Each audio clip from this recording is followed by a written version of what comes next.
Boa noite, pessoal. Na aula de hoje, eu vou dar uma revisada sobre o conteúdo que a gente abordou na segunda-feira, que é a concentração de tensões. Bom, uma pergunta. Por que as janelas dos aviões comerciais não são quadradas? Antigamente, antes da década de 60, todos os aviões possuíam as janelas quadradas. E lá pelo ano de 1952, devido ao desenvolvimento da engenharia mecânica e de novas aeronaves, foi construída a aeronave que é o de Havilland Comet. E esse avião ele tinha como característica um voo mais alto, um voo que chegava a 40 mil pés, que é mais ou menos 12 mil metros. Esse voo, por ser mais alto, trazia mais conforto aos passageiros. Por quê? Porque ficava acima das condições meteorológicas dos locais, não tinha tanta turbulência. E com certeza, dentro desse avião também o ruído era menor, tornava o voo mais confortável. No entanto, na construção dessa aeronave, foi estudado um sistema de pressurização para que as pessoas continuassem tendo disponível oxigênio em altas alturas. Como vocês sabem, a pressão atmosférica ela diminui quando a gente sobe, quando a gente alcança alturas elevadas, né? Assim como a demanda de oxigênio, que também diminui. Então, diminui pressão, diminui a demanda de oxigênio. Então, esse avião precisava, conforme fosse aumentando a altitude, ter uma pressurização e uma disponibilidade de oxigênio para os passageiros. Só que essa pressurização, ela consiste numa carga dinâmica, né? O ar entra, depois quando o avião desce o ar sai, quando o avião sobe o ar entra, quando o avião desce o ar sai. E essa carga dinâmica, nas janelas que eram quadradas, acabou causando pontos de concentração de tensão nas quinas das janelas, ou seja, nos pontos que tinham um ângulo reto de 90 graus. E esses pontos com concentração de tensões começaram a formar pequenas trincas. E essas trincas, eventualmente, em algum voo,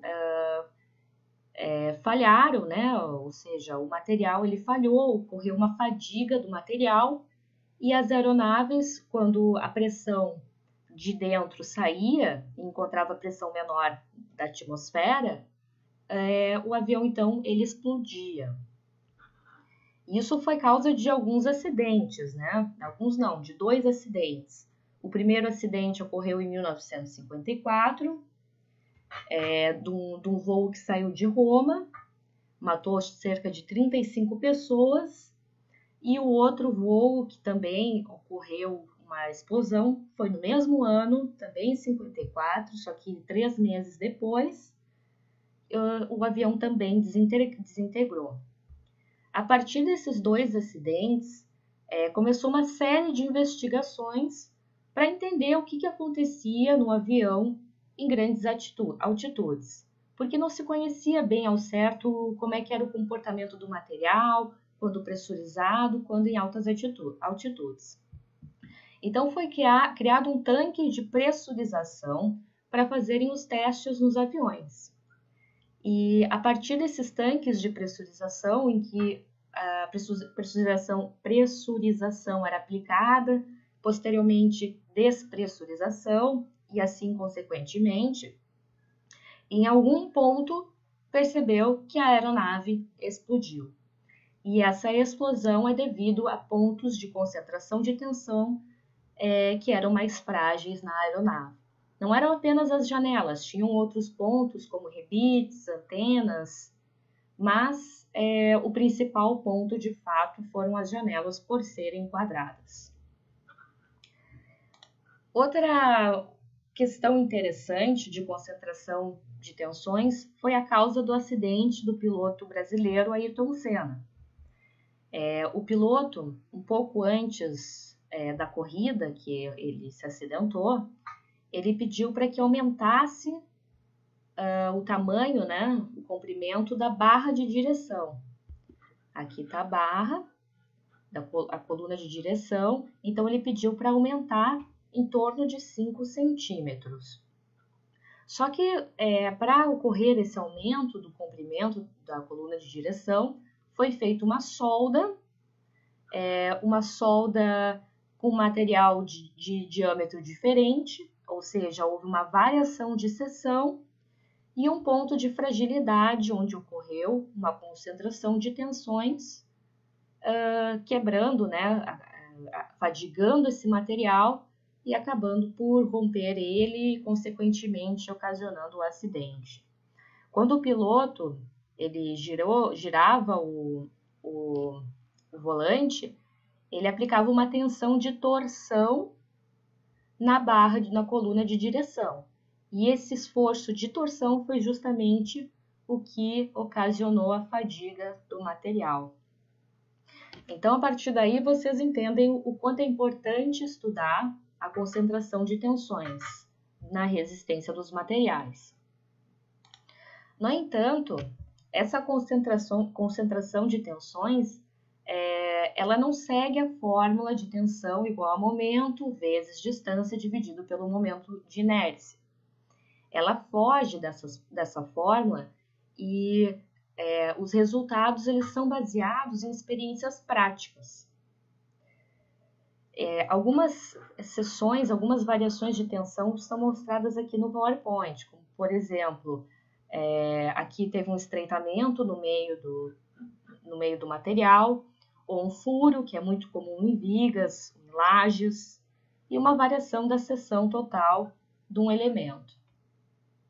Então, com base nas experiências práticas, foram estabelecidos para seções conhecidas diagramas, tabelas, gráficos, né, para se obter um coeficiente de majoração para a fórmula de tensão máxima. E esse coeficiente de majoração ele é relacionado com o diâmetro, a variação de diâmetro da peça, o raio de curvatura. Então, depende um pouco das características geométricas do elemento. Aqui, por exemplo, tem uma tabela para um elemento circular que varia de seção, que é, no caso, o que aconteceu com a barra de direção do carro do piloto, né? Então, essa aqui seria um coeficiente a ser aplicado na fórmula de tensão. Aqui, no caso, quando eu tenho um estreitamento no meio de uma seção circular,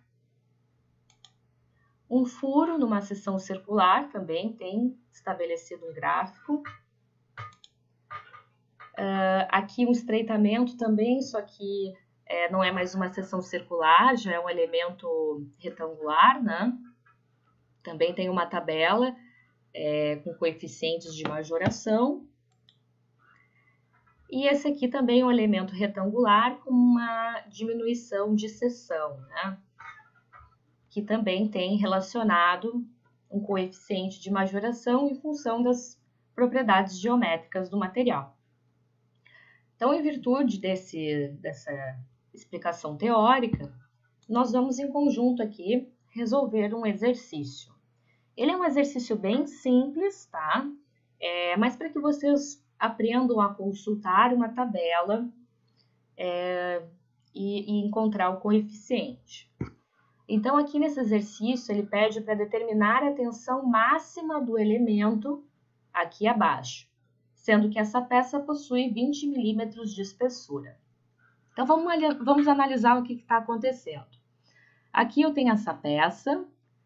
Inicialmente, essa peça tem 120 milímetros de altura, no caso, né, por 20 milímetros de espessura. Posteriormente, essa peça diminui de seção, passa a ter 80 milímetros de altura por 20 milímetros de espessura. O raio de curvatura na diminuição dessa seção é de 16 milímetros e essa peça está sujeita a um momento fletor de 50 kN. Nesse caso, para essa seção, a gente vai usar a tabela vista anteriormente. Ó. Aqui a gente tem a mesma situação, uma barra retangular que diminui de seção. Então, para a gente entrar com os dados no gráfico, nós precisamos ter, no caso, a espessura, a altura maior do elemento sobre a altura menor, vai nos dar um dos índices, e o raio de curvatura na variação da seção sobre o D menor vai nos dar o outro coeficiente. Então, vamos lá. Primeiro,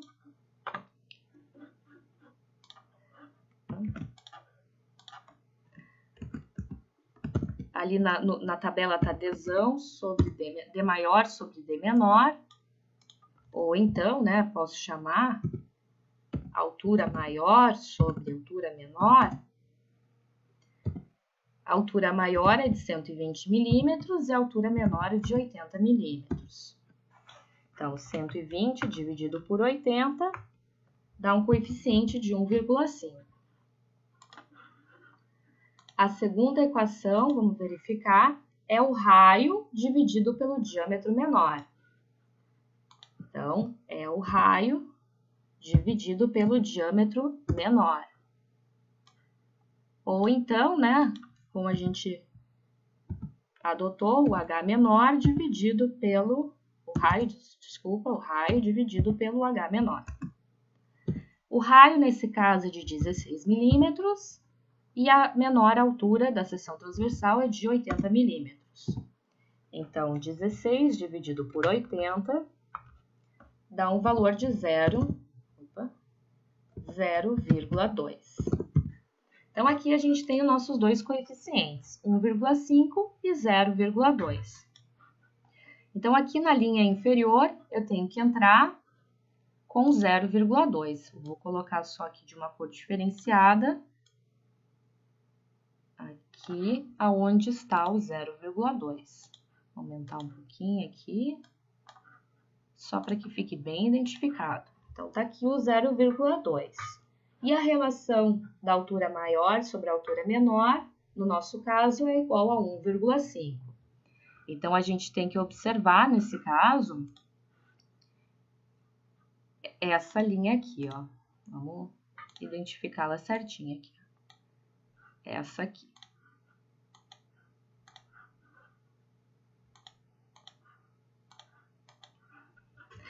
Vamos andando aqui conforme a linha, ó.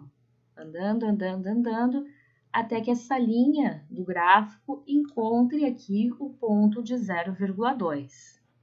Encontrou bem aqui, ó, a linha de 1,3, ou a parábola, desculpa, de 1,5, encontra aqui a linha de 0,2. Agora, a gente tem que traçar uma linha horizontal para ver qual vai ser o nosso coeficiente. Então, eu vou colocar uma linha horizontal aqui, exatamente no ponto que a linha vertical e a parábola se encontram. Vamos pintar de uma cor que vocês consigam olhar um pouco melhor. E a partir do encontro dessas duas propriedades, eu chego no valor de K de aproximadamente, aqui eu tenho 1,6, no meio 1,7, mais ou menos 1,74, né? O pontilhadinho ali está 1,75. Então, o nosso K aqui, nesse caso, vai ser aproximadamente 1,74.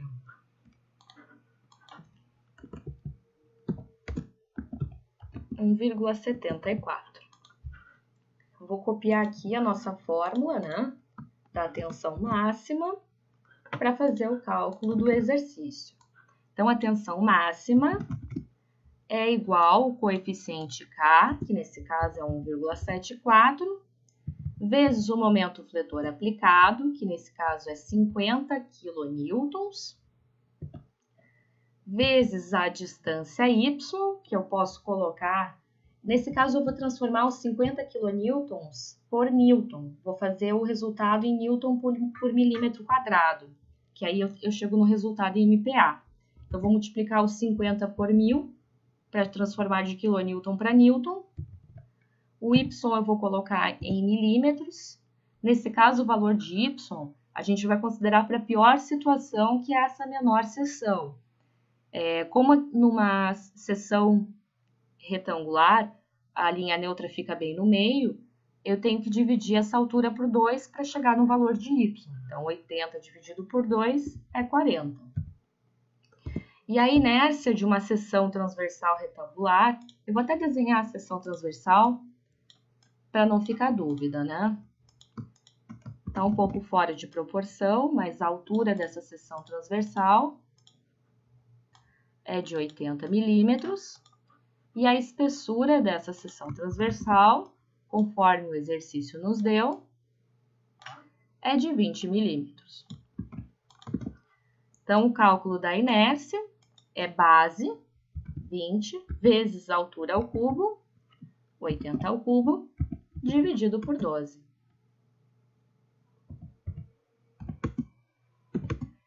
Então, a tensão máxima nessa situação vai ser igual a 1,74 vezes 50 vezes 1000 vezes 40, dividido por 20 vezes 80 ao cubo, dividido por 12. Isso dá um valor de tensão de 4,08 megapascais. E aí está resolvido o nosso exercício, né? Então, pessoal, acredito que seja isso o conteúdo da aula de hoje. Eu vou dar esse restante do tempo para que vocês consigam fazer o trabalho que foi, lançado no Disco Virtual. Eu quero que vocês compartilhem as respostas, que cheguem em respostas, tá? Tirem dúvidas se necessário, mas no mais é isso, pessoal. Um grande abraço a todos, bom final de semana de estudos!